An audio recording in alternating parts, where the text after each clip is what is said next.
ہی ماہ عطا،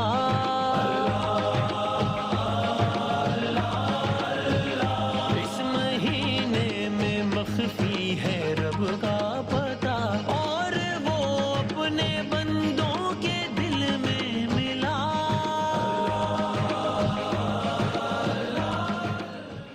خوش آمدید کہتے ہیں آپ کو علماء کرام یہاں ہمارے ساتھ تشریف فرمائے، علامہ لیاقت اظہری صاحب، قبلہ اکرام حسین صاحب، مولانا اسماعیل نورانی صاحب اور رضا داؤدانی صاحب، سب کا بہت بہت شکریہ۔ اور بغیر کسی تمہید کے بڑھتے ہیں پہلے سوال کی جانب۔ جناب میرا سوال یہ ہے کہ کیا ہم نماز میں کنسنٹریشن کے لیے آنکھیں بند کر سکتے ہیں؟ ہاں جی، اکرام صاحب بتائیے گا۔ اعوذ باللہ من الشیطان الرجیم، بسم اللہ الرحمن الرحیم۔ نماز میں سب سے بنیادی چیز جو درکار ہوتی ہے وہ توجہ اور انہماک ہی ہوا کرتا صحیح ہے، ہاں۔ اور اسی سبب سے جو ادائیگی کا انداز ذکر کیا گیا ہے وہ یہی ہے کہ اپنی نگاہوں کو خاص طور پر سجدے کی جگہ پر رکھا جائے تاکہ ایک ہی جگہ آپ کی توجہ مرکوز رہے۔ تو اگر ایسا معاملہ ہے کہ انہیں یہ محسوس ہوتا ہے کہ آنکھیں بند کرنے کے ذریعے سے وہ زیادہ منہمک ہو سکتی ہیں اور نماز میں زیادہ ان کی دلچسپی پیدا ہو سکتی ہے تو کوئی حرج نہیں، آنکھیں بند کی جا سکتی ہیں۔ ٹھیک ہے، یہ ایسے ہی ہے فقہ جعفریہ میں بھی۔ بسم اللہ الرحمن الرحیم۔ ظاہر ہے کہ خشوع کے حوالے سے، انہماک کے حوالے سے قرآن مجید نے بہت تاکید کی ہے۔ سورہ مومنون کے آغاز میں پروردگار عالم ارشاد فرماتا ہے کہ قد افلح المؤمنون، کہ یقیناً صاحبان ایمان کامیاب ہو گئے۔ اور ان کی جو پہلی صفت پروردگار نے بیان کی ہے وہ یہی ہے کہ الذین هم فی صلاتہم خاشعون، کہ یہ وہ ہیں کہ جو اپنی نماز میں خاشع ہوتے ہیں۔ اور جو دل کا خشوع ہے وہ پھر اعضاء و جوارح کے ذریعے سے ریفلیکٹ ہوتا ہے۔ تو جیسے کہ مفتی صاحب نے ارشاد فرمایا کہ سجدگاہ جہاں پر انسان سجدہ کرتا ہے اس کی طرف توجہ کرنا، لیکن یہ ہمارے یہاں پہ تاکید یہ قیام میں کہ جب انسان حالت قیام میں ہو تب اس کی توجہ، اس کی آنکھیں فوکس کرے جس جگہ پر وہ سجدہ کرتا ہے۔ اچھا، اب جیسے وہ رکوع میں گیا تو اب اس کی توجہ اپنے دونوں پیروں کے درمیان ہو۔ اسی طریقے سے جب وہ سجدے میں جائے تو اپنی نگاہوں کو اگر وہ فوکس کر سکے تو ناک کی طرف فوکس کرے۔ اور اسی طریقے سے جب وہ بیٹھا ہو تو وہ اپنی گود میں اگر اپنی آنکھوں کو مرکوز کرے۔ یہ ایک طریقہ بتایا گیا۔ ظاہر ہے کہ آنکھیں بند کرنا نماز کے بطلان کا سبب نہیں ہے، صحیح ہے، گناہ نہیں ہے، لیکن بہرحال اس کو بہت زیادہ اپریشیٹ نہیں کیا گیا۔ یہ جملہ تفصیل احناف کے نزدیک بھی بالکل اسی طرح ہے۔ کہ میں اختصار کے ساتھ میں قیام کی حالت میں ذکر ہو رہا تھا تو بالکل جیسے جیسے رکن تبدیل ہوتا رہے گا اسی اعتبار سے ہم اس کو تبدیل کرتے ہیں۔ زبردست، بالکل یعنی سیم ہے، ٹھیک، بالکل ٹھیک۔ اگلے سوال کی جانب بڑھتے ہیں پھر۔ میرا آپ سے یہ سوال تھا کہ بہت سے لوگ مانتے ہیں کہ قیامت کے دن اگر کسی کے گناہ اس کے ثواب سے زیادہ ہوں تو اسے جہنم میں ڈال دیا جائے گا اور اسے اس کے گناہوں کے مطابق سزا ملنے کے بعد اسے جنت میں ڈال دیا جائے گا، تو اس بات میں کتنی حقیقت ہے؟ کیا فرما رہے ہیں؟ سنا یہ کہتے ہیں میں نے سنا کہ گناہ اگر زیادہ ہے ثواب سے تو پہلے جہنم میں جائے گا کیونکہ گناہ زیادہ ہے، پھر اس کے بعد بالآخر اس کا ٹھکانہ جو ہے وہ جنت ہوگا۔ جی یہ دیکھیں، اگر بندہ مومن ہے اور ایمان کے ساتھ وہ رخصت ہوا ہے تو اس کا جو انجام ہے اور اس کا جو اختتام ہے اور اس کا جو آخری ٹھکانہ ہے وہ جنت ہوگا۔ اچھا، اور اپنے کیے ہوئے اعمال جو کچھ اس نے کیے ہیں، اللہ تبارک و تعالیٰ کا فضل اور اللہ تبارک و تعالیٰ کی رحمت وہ تو بالکل ایگزمپشن ہے، وہ تو جس کو چاہے سارے گناہوں کو معاف کر دے اور اس کو بغیر کسی سزا کے اس کو جنت کے اندر داخل کر دے۔ لیکن جو اصول اور ترتیب قرآن مجید فرقان حمید اور احادیث طیبہ کے اندر بیان فرمایا وہ یہی ہے کہ جو کچھ تم نے دنیا کے اندر کیا ہے اس کا تمہیں بھگتنا پڑے گا، ان اعمال کی سزا تمہیں ہوگی۔ اس کے بعد یہ ہے کہ بندہ مومن کا آخری ٹھکانہ جنت ہی ہوگا اور کافر کا آخری ٹھکانہ جہنم ہی ہے، خالدین فیہا ابدا، وہ ہمیشہ اس کے اندر رہے گا۔ اور بندہ مومن جب جنت میں آ جائے گا تو اس کے بعد اس کو پھر جنت سے نہیں نکالا جائے گا۔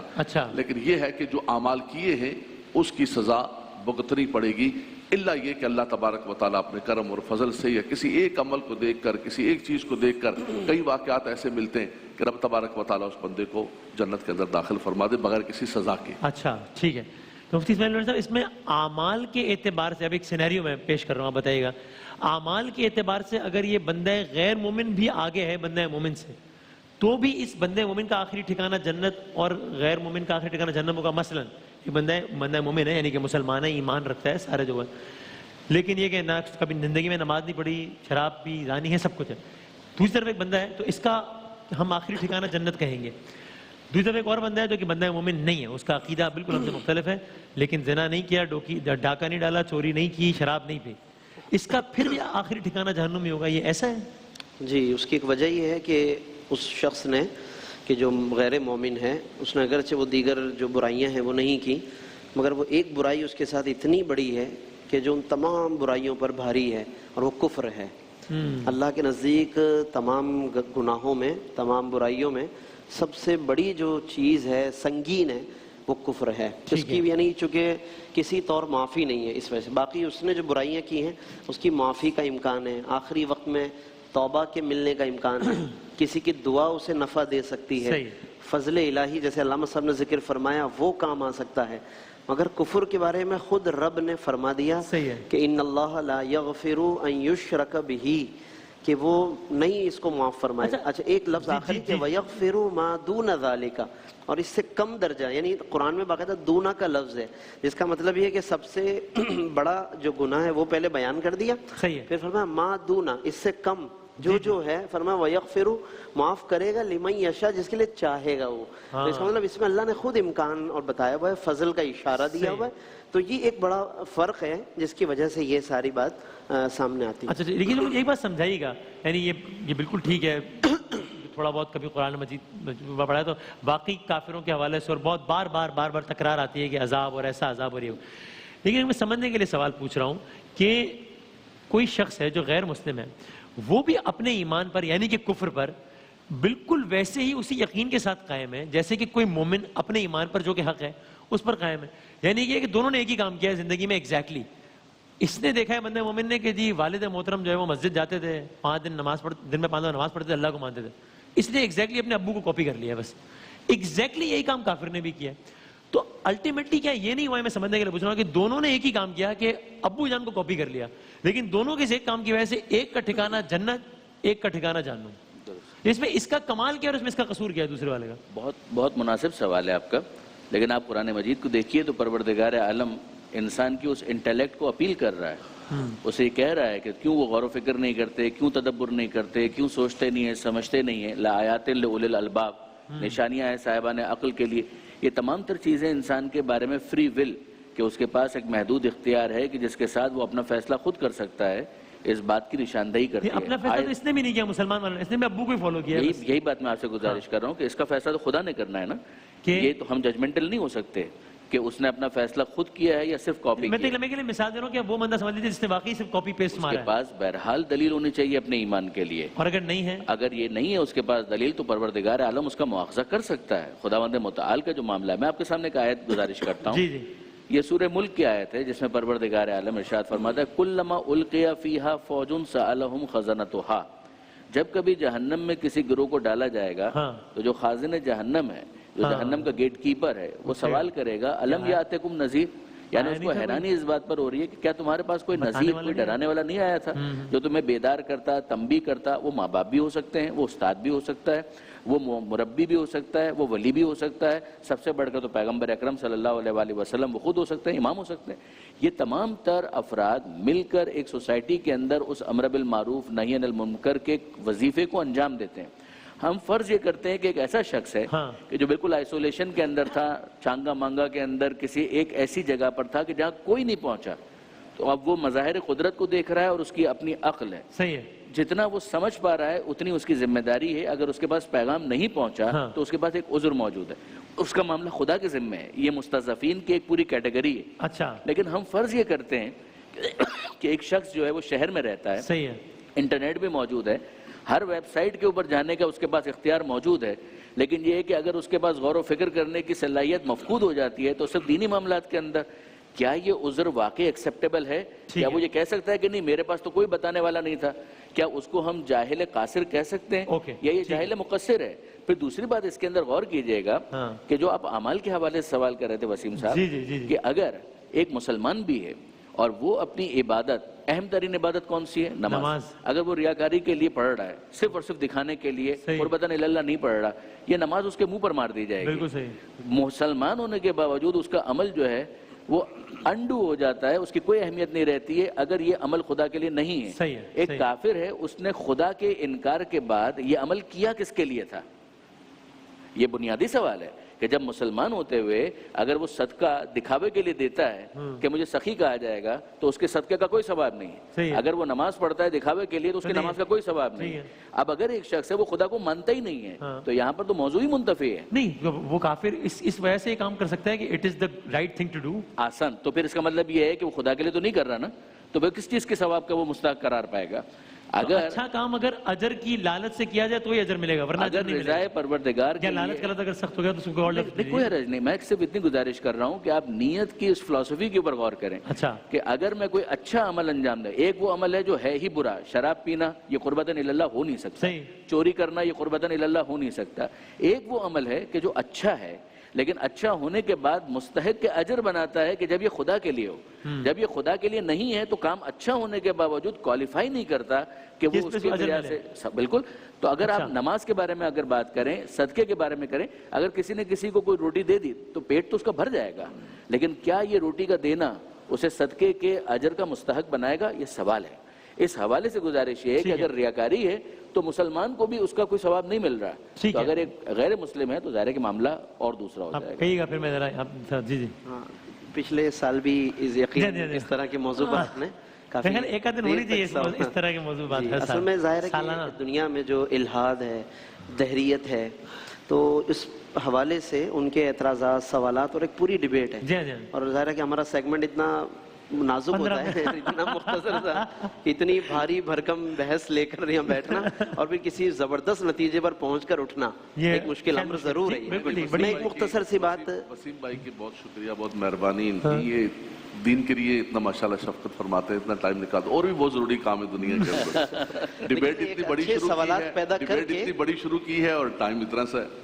نہیں, اچھے سوالات میں آپ لوگ میرے بزرگ ہیں, آپ مجھے ڈانٹ بھی دیں گے تو میں سامنے سے لب کشائی نہیں کروں گا, میں آپ صرف سر جھکا کے سنوں گا. صرف علامہ صاحب تو جرأت مندانہ گفتگو کرتے ہیں نا, کل بھی فرمایا تھا حضرت. تو یہ خادم سے سر جھکا کے سنے گا کہ آپ اس کے اندر کوئی نہ کوئی ایسا اہم سوال اٹھا کر کم از کم ایک اس کی عام روٹین کے جو روایتی چیزیں ہوتی ہیں اس سے ہٹ کر تھوڑی سی کچھ نئی چیزیں بھی, واقعی سوال اکثر ذہن میں آتا بھی ہے, اس لیے گفتگو کا حصہ بن جاتی ہے. تو علامہ صاحب نے بہت تفصیلی گفتگو کی. صرف ایک بات عرض کروں گا کہ جیسے آپ نے کہا تھا کہ اس بندے نے بھی غور و فکر اور کوئی استدلال نہیں کیا, نہ اس نے کیا, وہ بھی کاپی کیا, اس نے بھی کاپی کیا. بات یہ ہے کہ قرآن نے جب ہمیں ایک فائنل کسی چیز کا ایک نتیجہ بتا دیا کہ اللہ کے نزدیک ایمان محبوب ہے, مقبول ہے, اور ایک کفر کے بارے میں فرما دیا کہ نہ مقبول و نہ منظور ہے, اب بالفرض دونوں کے دونوں کاپی کر رہے ہیں, الٹیمیٹلی ایک کا نتیجہ وہ آ رہا ہے جو عند اللہ پسندیدہ ہے, تو اللہ کو یہ بھی یعنی منظور ہے, اگرچہ کاپی کے نتیجے میں ہو. ہاں, مواخذہ یا گرفت اس کی اس بات پر ہو سکتی ہے کہ اس کو بھی تو چاہیے تھا نا کہ کچھ دلائل کا مطالعہ کرتا, لوگوں کے آنے والے سوالات کے لیے وہ اپنے آپ کو تیار کرتا تاکہ ایمان کی اہمیت کو وہ خود بھی اجاگر کرتا. اس بات پر مواخذہ ہوگا, لیکن الٹیمیٹلی وہ کاپی کرنے کے نتیجے میں نتیجے پر وہ والے پہنچا کہ جو اللہ کو مطلوب و محبوب تھا. اللہ اس پر بھی معاف فرمانے کے لیے تیار ہے, یہ ایمان کی شان ہے. صحیح. اس میں میرا خیال ہے ایک تجویز یہ ضرور ہو سکتی ہے کہ آج کل تو یہ آن لائن سیشن تو سب کچھ ہوتے ہیں, تو یہ بات آپ کی بالکل ٹھیک ہے کہ اس طرز کی سیگمنٹ کے ٹائم 15 منٹ کا, اس میں شاید اتنی ثقیل گفتگو نہ ہو سکے اب تفصیلی, لیکن کوئی اس طرح کا پلیٹ فارم ہو کہ جہاں نوجوان اس طرز کے سوالات چونکہ وہ پوچھتے ہیں آپ لوگوں سے پوچھ سکیں اور بات ہو سکے اس پہ فیس بک لائیو پر. اچھا, ایک تجویز, بلکہ اس پر ہم دیکھیں گے رمضان کے بعد آپ لوگوں نے اگر وقت دیا تو اس پر کرتے کوئی ایک سیشن. یقیناً یہ بہت اچھی تجویز ہے, میں اس کی میزبانی کروں گا اور آپ لوگ اس میں سیگمنٹ کو آپ باقاعدہ بڑھا دیں آگے چل کر. بس ٹھیک ہے, کیونکہ پھر اس میں فائدہ ہوگا کہ ڈیبیٹ کا سیگمنٹ بھی آڑے نہیں آئے گا فیس بک لائیو میں. آپ کا مبارک پروگرام 11th اور اس کے لیے بالکل حاضر ہے, وہاں بالکل انشاءاللہ خدمت دین کے لیے کریں گے. جتنا آپ کہیں گے اتنی دیر کا سیگمنٹ نکالنے کے وقت ایسی بات نہیں ہے مفتی صاحب, ایسا پریشان ہو. وعدہ ہو گیا آن ایئر. ٹھیک, میں صرف ایک جملہ کہوں گا, گفتگو ساری کی ساری ہو چکی ہے, اس میں کوئی چیز ریپیٹ کرنے کی ضرورت نہیں. دیکھیں, رب کائنات نے انسان کو جب پیدا کیا تو اس کے اندر خیر و شر دونوں قوتیں رکھی. فَأَلْهَمَهَا فُجُورَهَا وَتَقْوَاهَا قَدْ أَفْلَحَ مَنْ زَكَّاهَا وَقَدْ خَابَ مَنْ دَسَّاهَا إِنَّا هَدَيْنَاهُ السَّبِيلَ إِمَّا شَاكِرًا وَإِمَّا كَفُورًا فَمَنْ شَاءَ فَلْيُؤْمِنْ فَمَنْ شَاءَ فَلْيَكْفُرْ. رب تبارک و تعالیٰ نے ایک حدود و قیود میں انسان کو اختیار دیا, قوت عقل و سماعت عطا فرمائی, اللہ نے ساری قوتیں عطا فرمائی. اور دوسری آج کی گراؤنڈ کی میں بات کروں گا وسیم بھائی, یہ تو 10-15 سال سے ایک دنیا کے اندر جو ہے نا ایک طوفان برپا کر دیا, ورنہ اس سے پہلے آپ یہ 15-20 سال پہلے سے دیکھیں آپ کہ بڑی تعداد کے اندر لوگ مسلمان ہو رہے تھے, قرآن کو پڑھ کے مسلمان ہو رہے تھے, تعداد بڑھتی جا رہی تھی. اچانک اس کو جو ہے وہ سٹاک کیا اور اس کو روکا اور مسلمانوں پر شور شرابہ مچا دیا کہ دہشت گرد ہیں, یہ فلان ہیں, یہ ٹمکان ہیں, اور انہی پر برسا کر اور انہی پر دہشت گردی کا تو رک گیا, ایک پروپیگنڈا ہو گیا. ورنہ جو نارمل ایک عیسائی تھا, یہودی تھا, وہ پڑھتا تھا اور پڑھنے کے بعد بڑی خواتین بڑی تعداد کے اندر مسلمان, ایکٹر بڑی تعداد کے اندر. باقی آپ اپنی سوسائٹی کے اندر دیکھیں کتنے سارے لوگ ہیں جن کو آپ بھی جانتے ہیں, میں بھی جانتا ہوں, جن کا میں ذکر نہیں کر سکتا ہوں, میں تو نام لے سکتا ہوں, لیکن آپ کی اور میری دونوں کی مجبوری کی وجہ سے کہ جو ہیں تو مسلمان ہیں لیکن ان کے نظریات دہریے قسم کے, ملحدانہ قسم کے, اللہ تبارک و تعالی حضور کی خاتمیت پر, تمام چیزوں پر ان کے نظریات و افکار کیا ہیں. تو ان کو کیا کہیں گے, انہوں نے کیا کاپی کیا؟ پیدا تو ہوئے یہ مسلمانوں کے گھر, لیکن ان کے عقائد و اعمال سارے کے سارے کہاں سے کہاں چلے گئے. تو بنیادی چیز یہ ہے کہ اللہ نے ہمیں ساری قوتیں عطا فرمائی. دیکھیں دنیا کے اندر یہ جو آپ نے فرمایا کہ یقین ہے, یقین تو ہر ایک کو ہے, جو بت کو سجدہ کرتا ہے اس کو بھی یقین ہے, لیکن مفتی صاحب نے مرکزی آیت پڑھ دی کہ رب کائنات نے ایک فارمیٹ دے دیا. باقی ان کی اچھائی کا جو ذکر کر رہے تھے آپ کہ بھئی اتنا اچھا کر کے پھر بھی وہ جنت میں نہیں داخل ہوا, رب تبارک و تعالیٰ اس کی ساری اچھائیوں کا بدلہ اس کو دنیا کے اندر دے دے گا. یہ دنیا ان کے لیے اللہ نے جنت بنا دی ہے, مسلمانوں کے لیے مشکلات سے مشکلات, پر میں تمہیں دنیا کے اندر تمہارے ان تمام اچھائیوں کا کافر کے لیے بدلہ دے دی جائے گا. بندہ مومن کا بدلہ رب تبارک و تعالیٰ آخرت کے اندر عطا فرمائے گا. سب سے بڑی بات ہے کہ کاپی کرنے کا ایک جملہ میں کہوں گا, مفتی صاحب نے کہا کہ کاپی بھی اچھی ہے, بلکہ کاپی کرنے کا قرآن نے کہا ہے اہدنا الصراط المستقیم صراط الذین انعمت علیہم, فرمایا ان کی کاپی کرو. کہاں کون سے صراط مستقیم ہے؟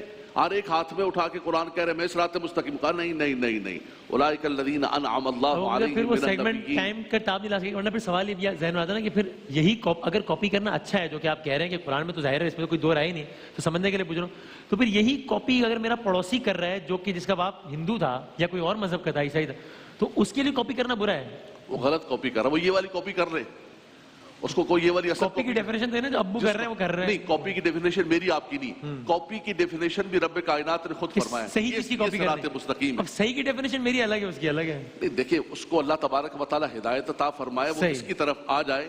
ہمارا کام ارات الطریق ہے, ایصال الی المطلوب نہیں ہے, لیکن وہ اگر یہ آ جائے گا تو اس کی کاپی بالکل قبول و منظور ہو جائے گی. بالکل صحیح. آپ اس میں بھی چاہیں تو کمنٹ کیجئے گا, اور میں ایک سوال بھی لے لوں, اس کا بھی آپ جواب دیجیے. یہ علمی گفتگو میں ایک چیز چھوٹی سی مثال عرض کرنا چاہتا ہے. جی جی جی ضرور. یونیورسٹی میں ایڈمیشنز ہوتے ہیں, آپ نے ایڈمیشن لے لیا, کلاسز لیں, بہت محنت کی, ایگزامز آئے, آپ نے ایگزامز دیے اور آپ کو ڈگری مل گئی. ایڈمیشنز ہو رہے تھے, آپ نے ایڈمیشن نہیں لیے, لیکن آپ تیاری کرتے رہے بھرپور, وہاں ایگزام ہو گئے, یہاں ایگزام نہیں ہوئے, اور انہیں ڈگری مل گئی, اور آپ نے دروازے پر دھرنا دے دیا کہ مجھے بھی ڈگری دی جائے. تو اس سے کہا جائے گا کہ بھائی نہ آپ نے ایڈمیشن لیا تھا, پیپر ہی نہیں دیا, اور نہ ہی نہیں پریپریشن تھی. نہیں میں پیپر نہیں دیا آپ نے. ہاں پیپر نہیں دیا, پریپریشن پوری تھی, چونکہ میں نے بھی محنت کی ہے, اس نے بھی محنت کی ہے. فرق اتنا ہے, وہ اندر جا کے محنت کرتا رہا, میں باہر کھڑے محنت کرتا رہا, تو اس کا دھرنا کسی کام نہیں آئے گا. اس لیے یوں سمجھ لیے کہ یہ ایمان ایک طرح کا داخلہ ہے, ایک طرح کا ایڈمیشن ہے. اللہ رب العزت کے سائے کے نیچے آ گئے, اب آپ کا عمل اگر کم بھی ہوگا, بالآخر آپ کو ڈگری مل ہی جانی. صحیح ہے. چلیں اس میں اور بہت سارے سوالات ہیں, لیکن وہ کبھی نشست پہ کریں گے انشاءاللہ سمجھنے کے لیے. وہ تو آپ نے وعدہ کر لیا نا, انشاءاللہ قربانی دیں گے ایک پروگرام کی آپ 11th آور کی. میرا خیال ہے کہ 11th آور میں نہیں, وہ تو ایک الگ آپ کا سیاسی ٹاک شو ہے, الگ سے اس طرح کا ایک سیگمنٹ میں سمجھتا ہوں علم بیسڈ ہو, اس میں لوگوں کے سوالات کو اس طرح ویڈیو پر آپ چلائیں, آڈیو پر چلائیں, اس کو صرف شان رمضان تک خاص نہ رکھیں. بہت معلوماتی ہوگا وسیم بھائی, لوگ باقاعدہ اس سے اٹیچ ہو جائیں گے, اور بہت اچھے اچھے سوالات اور موضوعات آپ لے کر آئیے. 11th آور کا ذرا استثنا دے دیں, کیونکہ ورنہ وہ نہیں, وہ الگ ہے. بس ٹھیک ہے, صحیح. اگر میڈیا نے اس کی تاب نہ لا سکا تو پھر ہم اس کو سوشل میڈیا پہ دیکھ لیں گے, دونوں دیکھیں. میں اس سے زیادہ لیکن کھل کے بات نہیں کرتا. ایک آخری ایک سوال لینا, میں دادا وقت بہت ہو گیا, لیکن اکرام صاحب جواب دے دیں ایک سوال کا, بس دکھا دیجیے پھر. اور آپ کے پروگرام میں موجود علماء اکرام کی توجہ چاہتا ہوں کہ اس پہ ذرا روشنی اور ہماری رہنمائی فرما دیں کہ ہم لوگ جو نیو یارک میں اس وقت, اور امریکہ میں جہاں جہاں جس ملک میں جو لوگ بھی لاک ڈاؤن میں ہیں, ان کے لیے خاص طور پہ نیو یارکرز کے لیے, کہ ہم لوگ لاک ڈاؤن میں مسجد نہیں جا سکتے. جمعے کی نماز اور تراویح تک تو بات چلی گئی, اب عید کی نماز کا مسئلہ ہے, تو ہم عید کی نماز کیسے ادا کریں؟ بس ٹھیک ہے, لاک ڈاؤن. یہ سوال سمجھ آ گیا. جی جی, بسم اللہ الرحمن الرحیم. آف دی ایئر بھی مفتی صاحب سے ڈسکس ہوتا رہا ہے, اور بعض اس طرح کے فتاوی جات اس وقت سرکولیٹ کر رہے ہیں کہ نماز عید کو مسجد میں ادا کر لیا جائے. عند الاحناف نماز عید کے لیے تمام وہی شرائط ہیں جو نماز جمعہ کے قیام کے لیے. اچھا, اس میں تھوڑی سی تبدیلی یہ ہوتی ہے کہ جمعے کا جو خطبہ ہے وہ واجب ہے, اور جو عید کا خطبہ ہے وہ سنت ہے، اور عید کا خطبہ نماز کے بعد ہوتا ہے، جمعہ کا خطبہ نماز سے پہلے ہوتا ہے، مگر جو شرائط ہیں اس کے قیام کے لیے وہی تمام عید کے لیے بھی ہیں اور جمعہ کے لیے بھی ہیں۔ تو یوں سمجھ لیا جائے کہ جیسے احناف کے نزدیک گھروں میں جمعہ نہیں ہو سکتا، ایسے ہی اسی طرح سے نماز عید بھی نہیں ہو سکتا۔ ہاں بالکل ٹھیک، اور آپ بتا چکے فقہ جعفریہ کا، لیکن صرف ریپیٹ کر دیجئے بس۔ ہو سکتا ہے، ہو سکتا ہے، ممکن ہے۔ بہت شکریہ تمام علماء کرام کو، بہت شکریہ۔ ایک وقفے کے بعد دوبارہ حاضر ہوتے ہیں انشاءاللہ۔